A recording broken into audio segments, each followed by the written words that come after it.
there. Welcome to another episode of the Not So CEO Talk Show. Yes, I'm your lovely host, Brittany Antoinette, and we are actually here with another segment number 2 of Office Hours, where I sit down with you one-on-one and we talk about everything creative, business, and branding. Okay, so for this segment, number 2, because I did a Office Hours our last segment, and that was on how people pleasing is ruining professional relationships. And to kind of keep the energy going, I want to have another topic that I feel like is really attached to this, and it's why you need to start treating yourself like your own client. Now, you might ask, Britt, what does that mean, treat myself like my own client? I'm gonna tell you exactly what that means. Is how dare you treat everyone else better than you? That is like my screaming voice, right? Imagine me screaming, but I'm not. How are you treating everyone else better than you?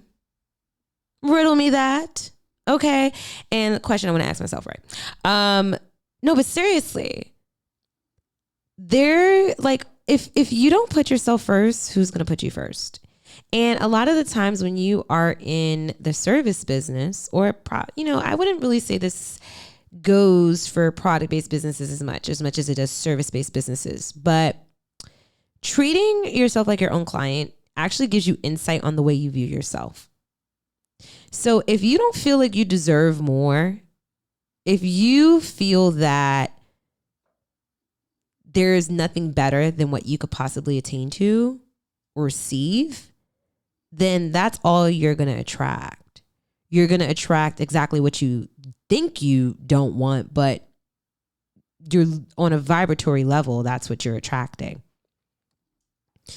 When you treat yourself like your own client, you are putting yourself first in order to be a service to everyone else. And to kind of just even break that down a little bit more, like, just perfect example. When's the last time you updated your portfolio or showcased your work? Whether you are a hairstylist, whether you are a graphic designer, a photographer, a writer, it does not matter who you are or what position you hold. Seriously, when was the last time you updated your portfolio? Like, when was the last time you showed the fruits of your labor or actually celebrated that?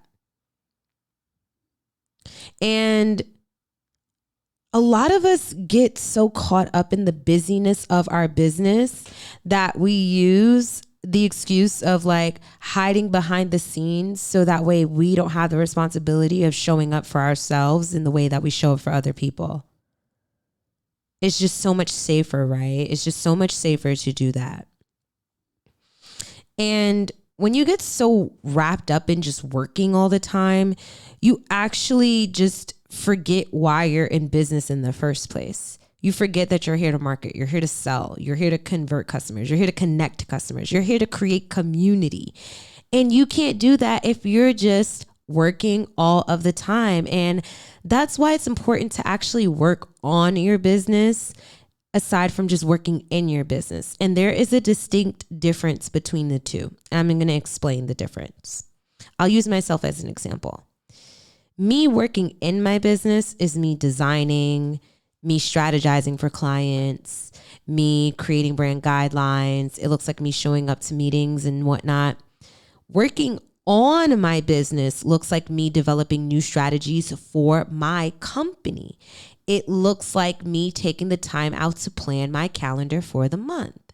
It looks like me taking the time out to go through, do a content audit. And see exactly what does my business need.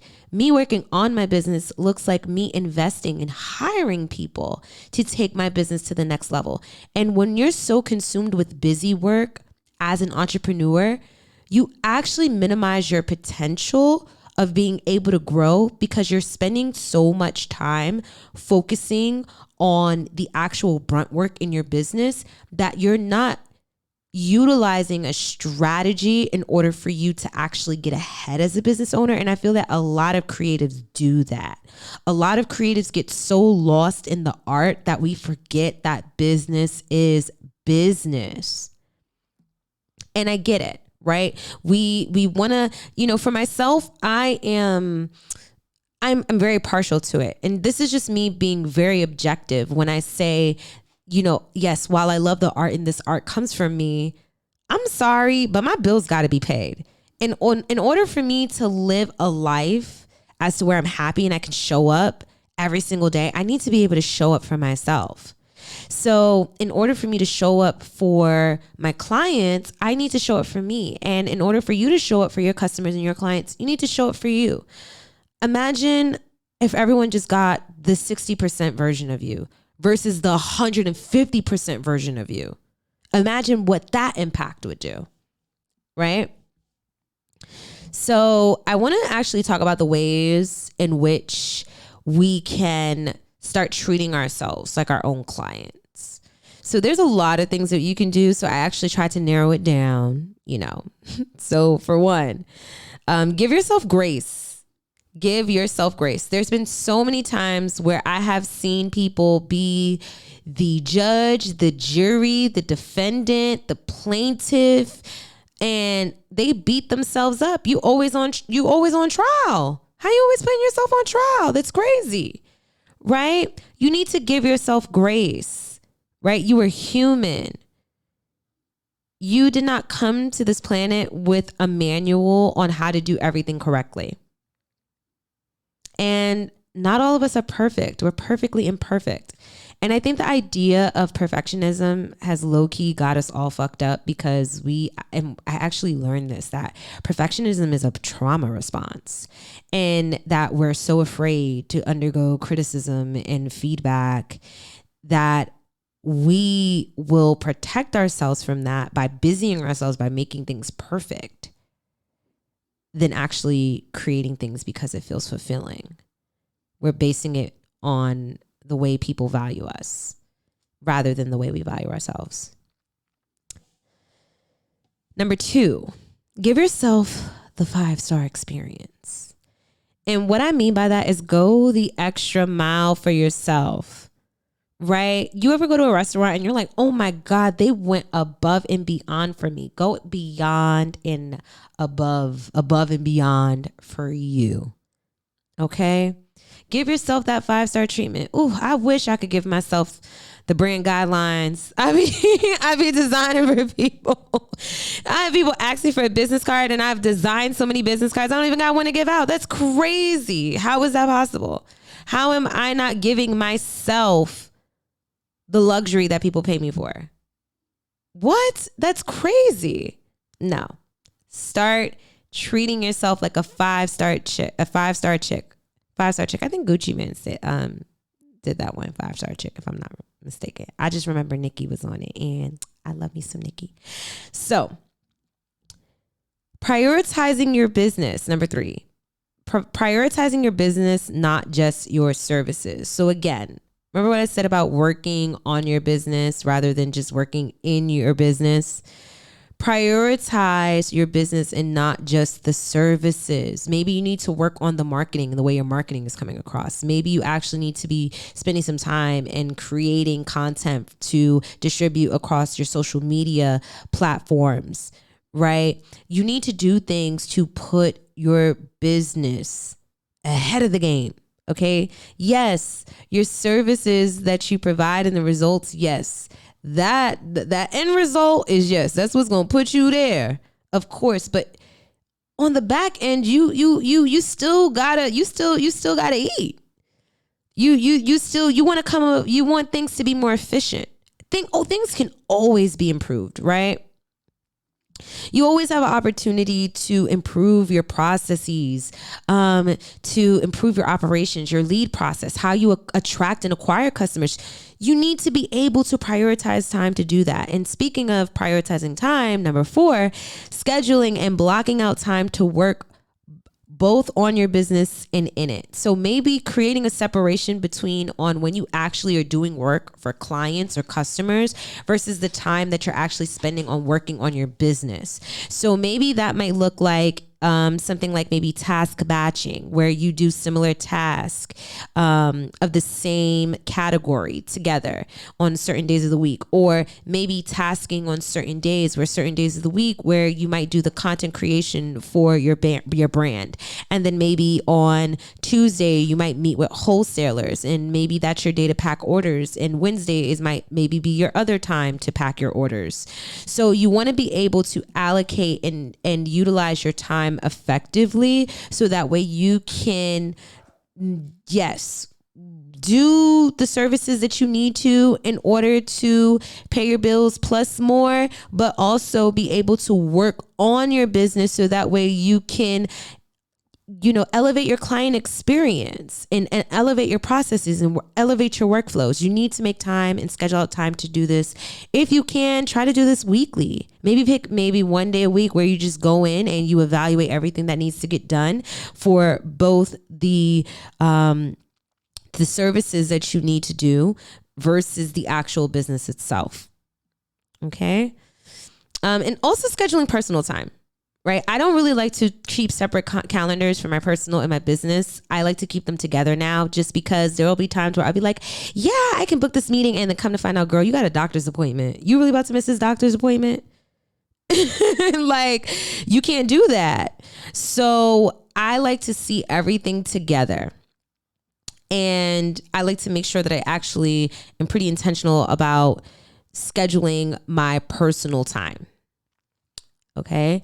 And speaking of intentionality, number 5, intentionally investing in your business.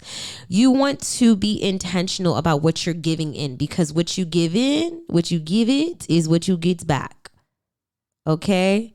It's give and take. You get what you give. So you want to make sure that you are intentionally investing, and that can be monetarily, financially, that could be spiritually. Right? Like getting spiritual readings, spiritual tarot readings and whatnot. It can also be mental, maybe even doing things like going to therapy or doing coaching, leadership coaching. That is also investing in your business. Number 6, showing up for yourself every day and choosing you. Choose you every single time, okay? Remember that there is only one of you, and your business cannot survive without you. It cannot operate without you. So you need to start treating yourself that. You need to start treating yourself in a way as to where you're like almost like a baby, and a baby, like a doll baby, and you're so delicate. Like, treat yourself like you're delicate and choose you. Okay. Number 7, understanding that in order to be in service of others, you need to be in service of yourself first. Again, how are you going to show up for everyone else if you're not showing up for you? I remember there's been times where, I don't know if this is, anyone else but me. When I get my hair done by people and I'm looking at their hair and I'm like, I don't want my hair to look like what your hair look like right now. And you about to do my hair. And this is just me being honest. Okay, this is me being honest. Girl, if you are a hairstylist, you are your own product. Okay, your hair should be done. If you are a nail tech, your nails should be done. Do you know how many people you would just get stopped in the street? You are your own greatest product. I will never forget. There was actually a nail tech who told me this. I asked her who she practices on all the time, or how does she get so good? She tells me she practices on herself. She's her number one client. And I was like, wow, because she always practices on herself, and she gets better and better and better each and every time. Okay. Number 8, make time and space for remedies and mishaps. Okay, so give yourself some padding time, or give yourself, get yourself a couple of plan A's and B's and C's and D's, and keep those in handy when things don't go to plan. You will thank yourself for having a backup plan all the time. Give yourself time to be able to, be in a space as to where you can actually resolve things. Okay. Number 9, take on less so you can do more impactful work. I'm telling you right now, when you stop saying yes to everybody and you say yes to who you really want to say yes to, sparks will fly. Okay? You do not have to accept something just because it was offered to you and that was the only offer available. Stop settling. If you know that you don't want to work with a certain category, say for example, you don't really like designing websites for chefs and you would rather design websites for beauty brands, stop saying yes to chefs and take on more beauty clients. Try to actually do some self-initiated projects where you would envision yourself working with that client. Maybe you create a fake company for the dream company that you would like to work for in order to get a new client, like, to attract a client of that caliber.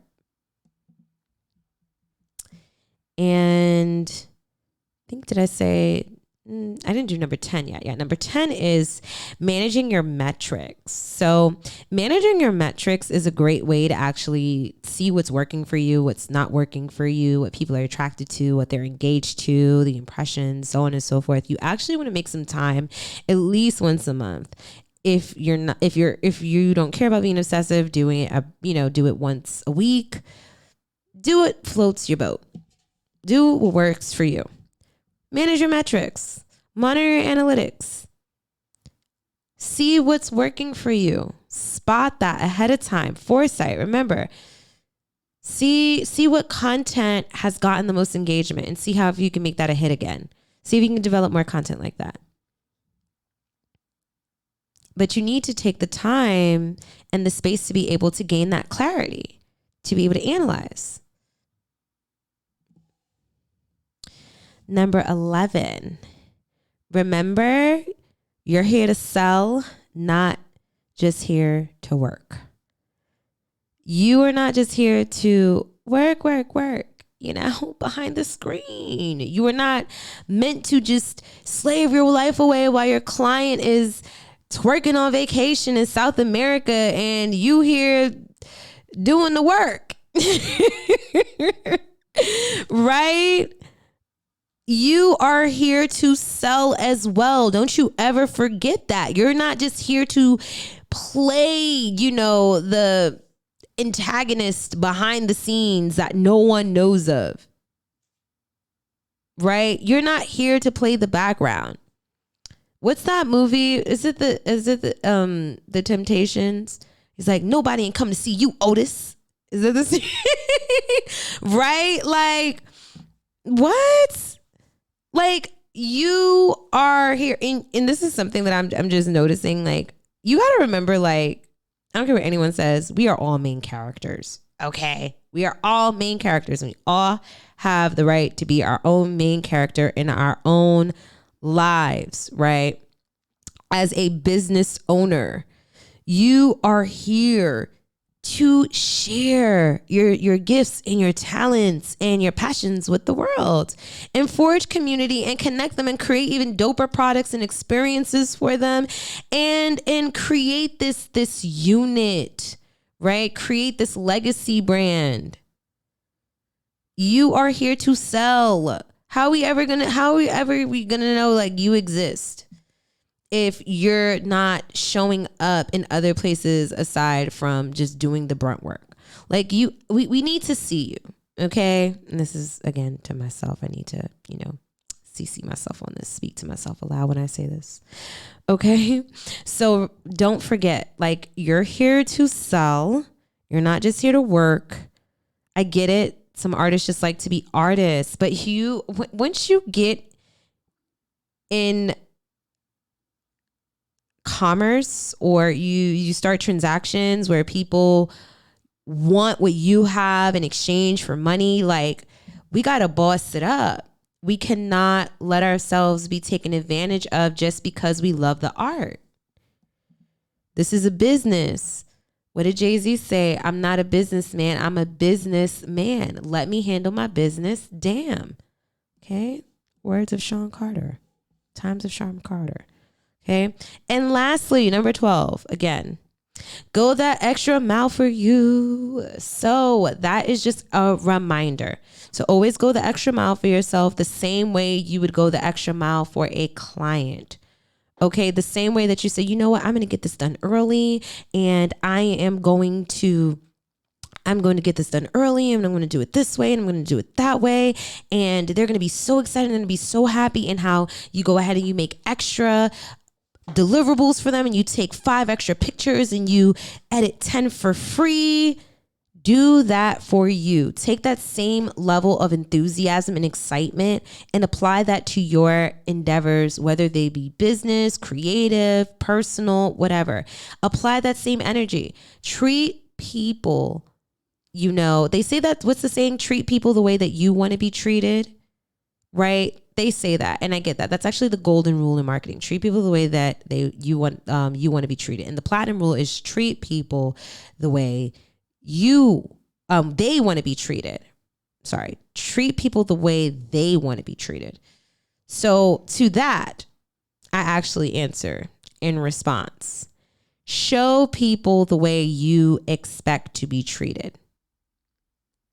No one is going to know that they violated a boundary. No one is going to know anything until you speak up, until you say something. You have to know your worth and you have to help other people see your worth too. Okay?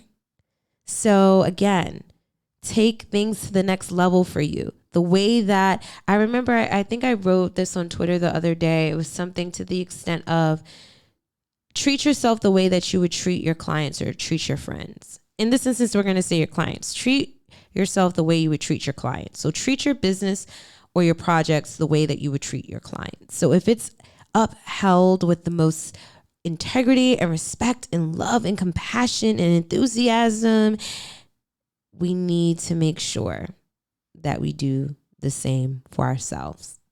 Okay, so thank you so much, y'all, for taking the time to tune in for another episode of Not So CEO segment Office Hours. Okay, so let me know, please. Let me know if you know of any other ways that you can start treating yourself like your own client, or let me know of some times that you might have experienced in the past where you actually regret not treating yourself like your own client. Let me know. Follow me on social media. Talk to me in the comments. Hit my DMs. I would love to chop it up with you. And until next time, my good folks, I will see you again. Take care. Peace.